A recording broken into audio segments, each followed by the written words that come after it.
بسم اللہ الرحمن الرحیم۔ السلام علیکم۔ میں حاری سجن۔ 1 گھنٹے بعد ارحم کمرے سے چلا گیا۔ وہ اب دوبارہ کہاں گیا تھا یہ منال کو بھی نہیں پتا تھا۔ ارحم کے جانے کے بعد منال اپنی چیزیں سمیٹ رہی تھی۔ کچھ دیر بعد نور روم میں داخل ہوئی۔ نور کو یکدم دیکھ کر منال حیران ہوئی تھی، اس لیے نہیں کہ وہ اس کے روم میں آئی ہے، بلکہ اس کے چہرے کو دیکھ کر اس وقت غصے سے سڑک تھا۔ نور، تم کیسی ہو؟ منال بظاہر مسکراتے ہوئے اس سے ملنے کے لیے آگے بڑھی۔ میں تو بالکل ٹھیک ہوں، لیکن شاید تمہارا دماغ خراب ہو گیا ہے۔ نور منال کو اپنے قریب آتا دیکھ کر 2 قدم پیچھے ہوتے ہوئے اسپات لہجے میں بولی۔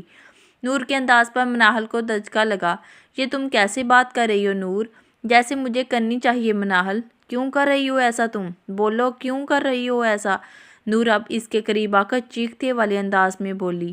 میں کیا کر رہی ہوں نور؟ مجھے کچھ سمجھ نہیں آ رہا، تم کیا کہہ رہی ہو؟ نور نے اس بار خود کو نارمل کیا، پھر منال کی طرف متوجہ ہوئی۔ تم نے بھائی کو کیوں کہا کہ وہ تمہیں طلاق دے دے؟ نور نے اسے سوالیہ نظروں سے دیکھا۔ نور کی بات پر منال کو کرنٹ لگا، اسے یقین نہیں تھا نور کو بھی اس بات کا پتہ چل جائے گا۔ منال نے اسے نظریں چڑھا لی۔ اس کے اس طرح نظریں چڑھانے پر نور کو یقین ہو گیا کہ جو ابو کہہ رہے ہیں وہ ٹھیک ہے۔ نور نے آتے ہی دانیہ صاحب سے ملنے گئی تھی۔ ان کو پریشان دیکھ کر نور نے ان سے وجہ پوچھی۔ پہلے تو وہ کوئی بھی وجہ بتانے سے انکار کرتے رہے، لیکن جب نور نے اپنی قسم دی تو دانیہ صاحب کو حقیقت بتانی پڑی۔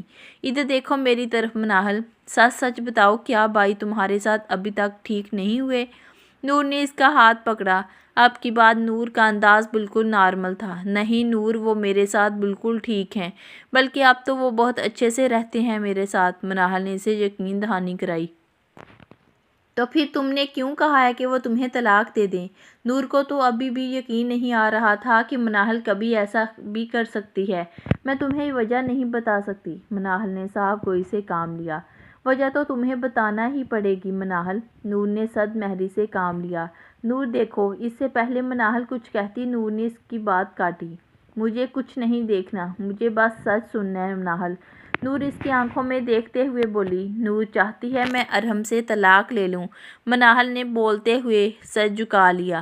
رجا کے نام پر نور حیران رہ گئی۔ اسے سمجھ نہیں آیا تھا کہ رجا منال سے ایسا کیوں کہے گی، لیکن رجا آپی تمہیں یہ بات کیوں کہیں گی؟ اگر وہ یہ ایسا چاہتی بھی ہے تو ارحم بھائی سے بات کریں گی۔ وہ کہتی ہے کہ ارحم ابو سے بات نہیں کر سکتے کیونکہ وہ ان سے بہت پیار کرتے ہیں، اس لیے میں ابو سے بات کروں۔ منال کی آنکھیں بڑھ آئی تھی۔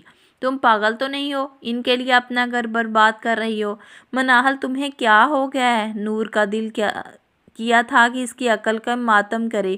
وہ اس قدر احمق ہو سکتی ہے، اتنی آسانی سے اپنا شوہر کسی کو دے رہی ہے؟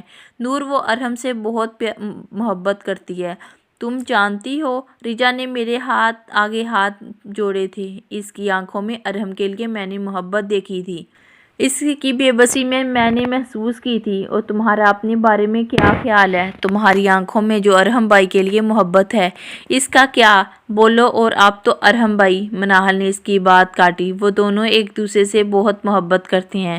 ویسے بھی جو بھی ہوا ان سب میں رجا کا کیا قصور تھا؟ اسے کس بات کی سزا مل رہی ہے؟ تو ٹھیک ہے بھائی، رجا سے شادی کر لیں، پھر پر تمہیں طلاق نہ دیں۔ نور نے اپنا فیصلہ سنایا۔ نہیں نور، میں اب ارحم سے دور جانا چاہتی ہوں، اور تمہیں قسم ہے ہماری دوستی کی، اگر تم ارحم سے کوئی بھی بات نہیں کرو گی۔ منال نے اس سے التجا کی۔ لیکن منال، نور بے بسی سے بولی۔ منال بے دردی سے اپنے آنسو صاف کیے۔ چھوڑو یہ سب، ہم اچھی دوستیں ہیں، اور تھی اور ہمیشہ رہیں گی۔ تم بیٹھو، میں تمہارے لیے اچھی سی چائے بنواتی ہوں، کہتے ہوئے اٹھ کھڑی ہوئی۔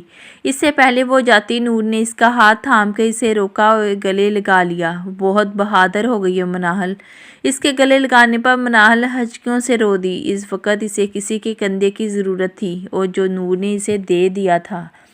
کچھ دیر بعد جب منال کا دل ہلکا ہوا تو نور سے دور ہوئی۔ سوری، پتہ نہیں یکدم سے کیا ہو گیا؟ رونے سے منال کی آنکھیں سرخ ہو چکی تھی۔ ٹھیک ہے؟ نور نے اس سے پوچھا۔ منال نے اس بات میں سر ہلایا اور کمرے سے چلی گئی۔ کیسے ہو ارحم؟ رجا نے اس کے قریب آ کر پوچھا۔